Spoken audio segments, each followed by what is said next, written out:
السلام علیکم ورحمۃ اللہ وبرکاتہ۔ پیارے دوستو، آج ہم قرآن پاک کی بہت ہی بابرکت سورہ محمد کے بارے میں جانتے ہیں کہ اس کے پڑھنے کے کیا کیا فائدے ہیں۔ دوستو، اگر آپ نے سورہ محمد کے اس وظیفے کو صحیح طریقے سے کر لیا تو آپ کو یقیناً فائدہ ضرور حاصل ہوگا۔ ہر انسان آج کے وقت میں پریشان ہے، ہر انسان سکون چاہتا ہے، وہ چاہتا ہے کہ وہ ایک پرسکون زندگی گزارے۔ اگر آپ بھی چاہتے ہیں کہ آپ کے کاروبار میں بے شمار برکتیں ہونے لگے، آپ بھی چاہتے ہیں کہ آپ کے گھر کی تمام پریشانیاں دور ہو جائیں، جو جھگڑے ہیں وہ ختم ہو جائیں، تو پیارے دوستو، روزانہ قرآن پاک کو پڑھنے کی عادت بنا لیجئے۔ اگر آپ روزانہ کلام پاک کو پڑھنے کی عادت بنا لیں گے تو انشاءاللہ عز و جل اللہ پاک آپ کی زندگی سے تمام پریشانیوں کو دور فرما دے گا، کیونکہ قرآن پاک کے اندر تمام پریشانیوں کا حل موجود ہے۔ اگر کوئی شخص ایسی مشکل میں گھر جائے جس کا کوئی حل نظر نہیں آتا ہو تو اس صورت میں اسے چاہیے کہ چند روز تک روزانہ سورہ محمد کی تلاوت کر لیا کرے۔ اگر پڑھنا نہیں آتا ہے تو ہمارے چینل پر سن لیا کرے۔ اللہ پاک اس مقدس سورت کی برکت سے اس کی تمام پریشانیوں کو دور فرما دے گا۔ اگر کوئی شخص چاہتا ہو کہ لوگوں کی نظروں میں اس کی عزت ہو تو اسے چاہیے کہ روزانہ سورہ محمد پڑھ لیا کرے۔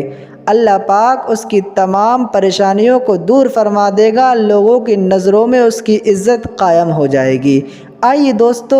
قرآن پاک کی اسی بابرکت سورت کو سن لیتے ہیں۔ آپ لوگ بھی روزانہ اس سورت کو اپنے گھر میں سن لیا کیجئے، اس سے آپ کے گھر میں بے شمار برکتیں ہوں گی۔ آپ اپنے دکان میں بھی سن لیا کیجئے، اس سے آپ کی دکان کی تمام بندشیں ختم ہو جائیں گی۔ آئیے دوستو، اسی سورت کو سن لیتے ہیں۔ اعوذ باللہ من الشیطان الرجیم، بسم اللہ الرحمن الرحیم۔ الذین کفروا وصدوا عن سبیل اللہ اضل اعمالهم، والذین آمنوا وعملوا الصالحات وآمنوا بما نزل على محمد وهو الحق من ربهم كفر عنهم سيئاتهم وأصلح بالهم، ذلك بأن الذين كفروا اتبعوا الباطل وأن الذين آمنوا اتبعوا الحق من ربهم، كذلك يضرب الله للناس أمثالهم، فإذا لقيتم الذين كفروا فضرب الرقاب حتى إذا أثخنتموهم فشدوا الوثاق، فإما منا بعد وإما فداء حتى تضع الحرب أوزارها، ذلك ولو يشاء الله لانتصر منهم ولكن ليبلو بعضكم ببعض، والذين قتلوا في سبيل الله فلن يضل أعمالهم، سيهديهم ويصلح بالهم ويدخلهم الجنة عرفها لهم، يا أيها الذين آمنوا إن تنصروا الله ينصركم ويثبت أقدامكم، والذين كفروا فتعسا لهم وأضل أعمالهم، ذلك بأنهم كرهوا ما أنزل الله فأحبط أعمالهم، أفلم يسيروا في الأرض فينظروا كيف كان عاقبة الذين من قبلهم، دمر الله عليهم وللكافرين أمثالها، ذلك بأن الله مولى الذين آمنوا وأن الكافرين لا مولى لهم، إن الله يدخل الذين آمنوا وعملوا الصالحات جنات تجري من تحتها الأنهار، والذين كفروا كفروا يتمتعون ويأكلون كما تأكل الأنعام والنار مثوى لهم وكأي من قرية هي أشد قوة من قريتك التي أخرجتك أهلكناهم فلا ناصر لهم أفمن كان على بينة من ربه كمن زين له سوء عمله واتبعوا أهواءهم مثل الجنة التي وعد المتقون فيها أنهار من ماء غير ياس وأنهار من لبن لم يتغير طعمه وأنهار من خمر لذة للشاربين وأنهار من عسل مصفى ولهم فيها من كل الثمرات ومغفرة من ربهم كمن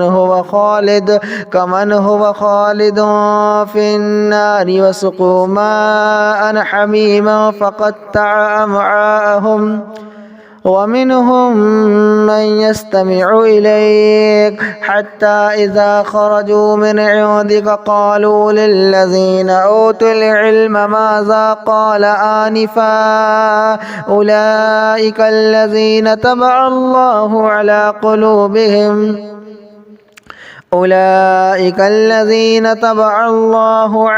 قلوبهم واتبعوا أهواءهم والذين اهتدوا زادهم هدى وآتاهم تقواهم فهل ينظرون إلا الساعة أو تأتيهم بغتة فقد جاء أشراطها فأنى لهم إذا جاءتهم ذكراهم فاعلم أنه لا إله إلا الله واستغفر لذنبك وللمؤمنين والمؤمنات والله يعلم متقلبكم ومثواكم ويقول الذين آمنوا لولا نزل السورة فإذا أنزلت سورة محكمة وذكر فيها القتال رأيت الذين في قلوبهم مرض ينظرون إليك نظر المغشي عليه من الموت فأولى لهم طاعة وقول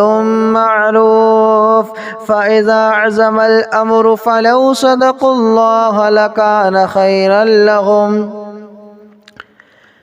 فهل عسيتم إن توليتم أن تفسدوا في الأرض وتقطعوا أرحامكم أولئك الذين لعنهم الله فأصمهم وأعمى أبصارهم أفلا يتدبرون القرآن أم على قلوب أقفالها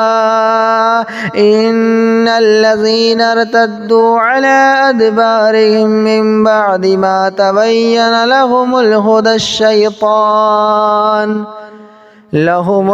الشيطان سول لهم وأملى لهم ذلك بأنهم قالوا للذين كرهوا ما نزل الله سنطيعكم في بعض الأمر والله يعلم إسرارهم فكيف إذا توفتهم الملائكة يضربون وجوههم وأدبارهم ذلك بأنهم اتبعوا ما أسخط الله وكرهوا رضوانه فأحبط أعمالهم أم حسب الذين في قلوبهم مرض أن لن يخرج الله أضغانهم ولو نشاء لأريناكهم فلعرفتهم بسيماهم ولتعرفنهم في لحن القول والله يعلم أعمالكم ولنبلونكم حتى نعلم المجاهدين منكم والصابرين ونبلو أخباركم إن الذين كفروا وصدوا عن سبيل الله وشاقوا الرسول من بعد ما تبين لهم الهدى لن يضروا الله شيئا وسيحبط أعمالهم. يا أيها الذين آمنوا أطيعوا الله وأطيعوا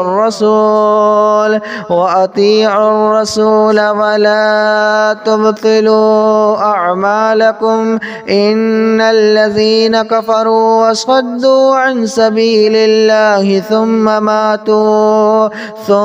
ماتوا وهم كفار فلن يغفر الله لهم. فلا تهنوا وتدعوا إلى السلم وأنتم الأعلون والله معكم ولن يترككم أعمالكم. إنما الحياة الدنيا لعب ولهو وإن تؤمنوا وتتقوا يؤتكم أجوركم ولا يسألكم أموالكم إن يسألكموها فيحفكم تبخلوا ويخرج أضغانكم. ها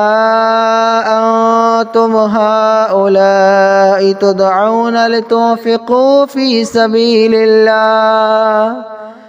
فمنكم من يبخل ومن يبخل فإنما يبخل عن نفسه والله الغني وأنتم الفقراء وإن تتولوا يستبدل قوما غيركم ثم لا يكونوا أمثالكم.